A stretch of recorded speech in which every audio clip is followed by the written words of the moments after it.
We've been covering here how this election is going to go, and I don't just mean that in terms of like who's going to win, but literally, how's this all going to go?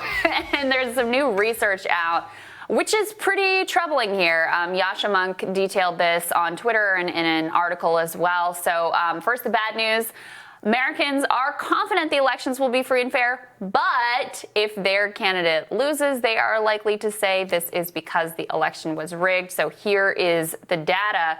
Let's throw that second tweet on the screen. Trump voters are more likely than not, plurality of them think that if Trump loses, it's because the election is rigged. And of course, Trump has himself fed those fears, talking about how the mail-in ballot is going to be rigged and how all of, Democrats are nefarious and all of these things. But, oh, by the way, it's even more true for those who support Biden. An even greater number, 63%, say that if Biden loses, it is for illegitimate reasons. The specific question was about it would be because of voter suppression and foreign interference. Yes. So 63% of Biden supporters say if he loses, it will have been because of dirty tricks. Now, look. Let's just say it's fair to say that Donald Trump has not done anything to help, ameliorate those concerns. That is all true. Biden is also up in the polls, so it would be more of a swing if he ends up losing. But these type of numbers and the lack of confidence across parties about getting results that are actually accurate and represent the will of the people are deeply disturbing. The one that really bothers me is only 1 in 5 Biden supporters said that a win by Trump would be because he received more votes than Biden. And you can also see that in the Trump vote, only 1 in 3 Americans who plan to vote for Trump said that if Biden is declared the victor, that would be because, quote, he receives more votes than Donald Trump. So you basically have a situation where a large coalition of both of the people who are eagerly supporting both candidates say that they would not accept the results of the election or they would see some nefarious intent. This again goes to show how much damage MSNBC and those people have done to the confidence in our election system. Because if they agree with the phrase voter suppression and foreign interference, the Russiagate phenomena is basically set up to declare illegitimate another unlikely but possible Trump Electoral College popular vote loss. Yeah. I mean, I just do not think that a large segment of the Democratic public, the elite Democratic public, I should say, will accept the results of this election.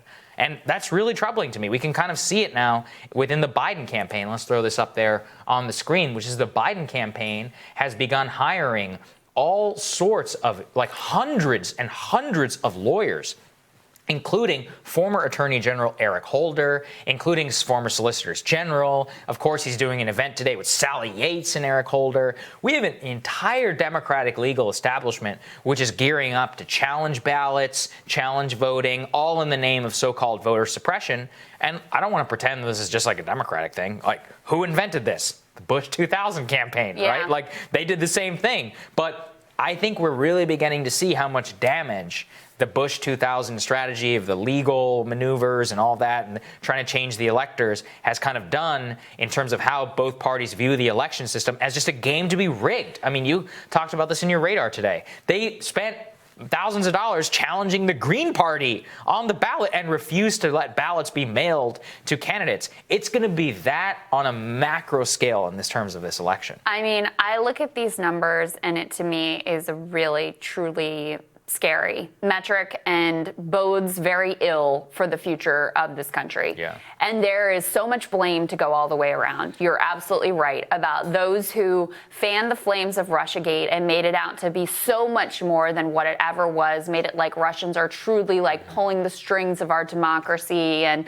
literally Trump is a Manchurian candidate and all of those things. You almost can't blame the public for if you've just been consuming that media, like mainlining it for 4 years, which many people have, then yeah, the result is you come to this conclusion that if Trump wins again, it's not because of the will of the people, it's because of these nefarious forces in the background.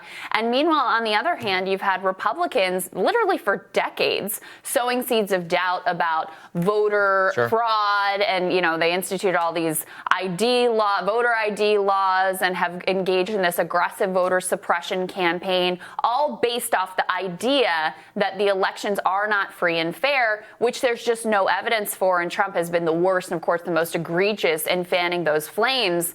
And so the result is you have a moment where politics has become also truly existential, truly tribal, where people feel like if their chosen candidate doesn't win, then the end of the world is nigh, then like democracy is over, America is over. You see that rhetoric from the right. You see it on Fox News all day long. You hear it down in the mouth of the president. And you absolutely have heard that for 4 years from the left and from the Democratic Party that, you know, Trump is literally Hitler, that Trump is literally a fascist, that his reelection would literally mean the end of democracy and the destruction of the planet.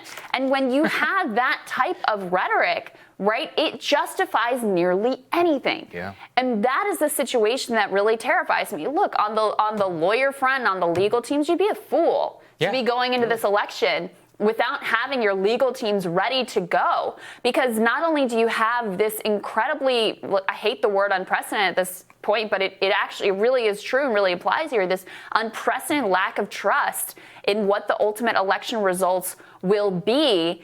And like even taking the bad actors out of it, doing all of this in the midst of a pandemic, something we've never done before. We've already seen states struggling to be able to count the ballots. We've already seen a high rate of mail-in ballots being tossed out due to technicalities based on those states' laws. So it is an incredibly fraught situation. And look, I don't want to be alarmist here. It may all go okay. It may all go fine, may go smoothly. Maybe that people look at the results and say, my guy lost. Okay, let's move on to fight another day. But numbers like this make me really nervous, let's just say. It's bad. All right, we'll have more Rising for you after this.